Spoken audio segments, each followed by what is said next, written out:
नमस्कार दोस्तों, YouTube channel पे आपका स्वागत है। दोस्तों आज की वीडियो में हम बात करेंगे इंडस्ट्री में यूज होने वाले MS और SS फ्लैंज के टेबल के बारे में। ये टेबल क्या होता है, फ्लैंज के टेबल पे फ्लैंज की कौन कौन सी डिमेंशन डिपेंड करती हैं, टेबल चेंज होने से कौन कौन सी डिमेंशन चेंज हो जाती हैं, किस टेबल के फ्लैंज का यूज़ किस एप्लीकेशन के लिए किया जाता है और किस प्रेशर रेटिंग के लिए किया जाता है और मैन्युफैक्चरर द्वारा किस डिमेंशन में सबसे ज़्यादा गड़बड़ मिलती है, वो भी आज हम इस वीडियो में क्लियर करेंगे। तो वीडियो का टॉपिक अगर आपको अच्छा लगा है तो वीडियो को लाइक जरूर कर दें। 500 लाइक का टारगेट है इस वीडियो का।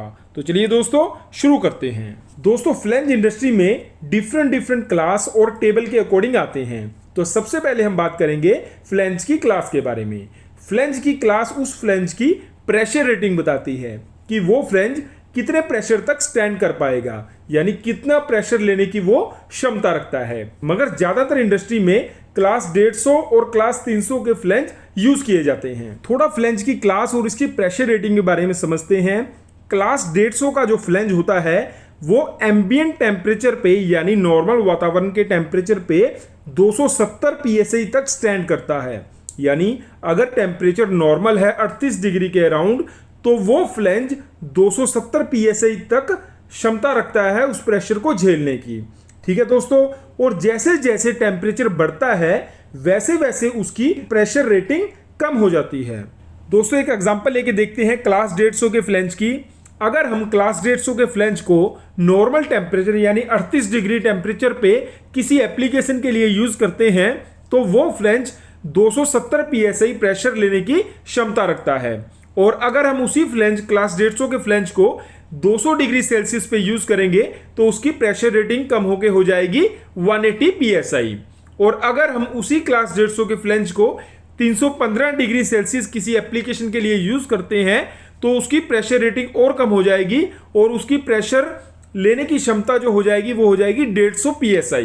तो ऐसे ही दोस्तों अगर टेम्परेचर रेंज बढ़ती है तो फ्लैंज की जो प्रेशर लेने की क्षमता वो कम हो जाती है। क्लास 300 का फ्लैंज क्लास 150 के अकॉर्डिंग ज्यादा प्रेशर लेने की क्षमता रखता है। जैसे जैसे फ्लैंज की क्लास बढ़ती है उसकी प्रेशर रेटिंग भी बढ़ती है और फ्लैंज की थिकनेस भी उसकी क्लास बढ़ने से बढ़ती है। अभी हम बात करते हैं दोस्तों फ्लैंज के टेबल की। टेबल में दोस्तों अलग अलग टेबल के फ्लैंज आते हैं, जैसे कि D table, E table, H table और F टेबल। और टेबल बदलने से फ्लैंज की डिमेंशन भी बदलती रहती हैं। हम एक 4 इंच का फ्लैंज की एग्जांपल लेते हैं और इसकी डिमेंशन अलग अलग टेबल के अकॉर्डिंग देखते हैं। तो दोस्तों हमने 4 इंच के फ्लैंज की डिमेंशंस को अलग अलग टेबल के अकॉर्डिंग यहाँ पे आपके सामने लिख दिया है। अभी हम सबसे पहले बात करते हैं D टेबल और E टेबल के बारे में। ये जो D टेबल और E टेबल के फ्लैंज होते हैं ये कम प्रेशर के लिए यूज किए जाते हैं। तो सबसे पहले हम इनमें फर्क देखते हैं कि क्या फर्क पड़ता है इनकी डिमेंशंस में। ठीक है, तो 4 इंच का फ्लैंज है D टेबल के अकॉर्डिंग OD दोनों का सेम है 216, ID भी दोनों का सेम है और PCD भी दोनों की सेम है। यहाँ पे अगर हम थिकनेस की बात करते हैं तो D टेबल की थिकनेस है 4 इंच के फ्लैंज की 9.52 और E टेबल में ये थिकनेस बढ़ के हो गई है 12.70। ठीक है, यानी जैसे टेबल बड़ा है E टेबल में गया है तो उसकी थिकनेस भी बढ़ गई है। यानी E टेबल का जो फ्लैंज होगा वो D टेबल के अकॉर्डिंग ज्यादा प्रेशर लेने की क्षमता रखता है। ठीक है दोस्तों, तो टेबल बढ़ने से यहाँ पे उसकी थिकनेस भी बढ़ गई है और उसकी प्रेशर रेटिंग भी बढ़ गई है। डाया बोल्ट का है, दोनों सेम है 15.87 और नंबर्स ऑफ होल हैं जो वो D टेबल में 4 हैं और E टेबल में है दोस्तों 8। ठीक है, तो अभी हम H टेबल और F टेबल की बात करते हैं। तो यहाँ पे उनका दोनों का OD 229 है, ID 117 है। ID देख लो दोस्तों चारों का सेम है, मगर अगर हम OD की बात करेंगे तो D और E का 216 है और H और F का 229 है। यानी उसकी OD की डिमेंशन भी चेंज हो जाएगी टेबल चेंज होने से।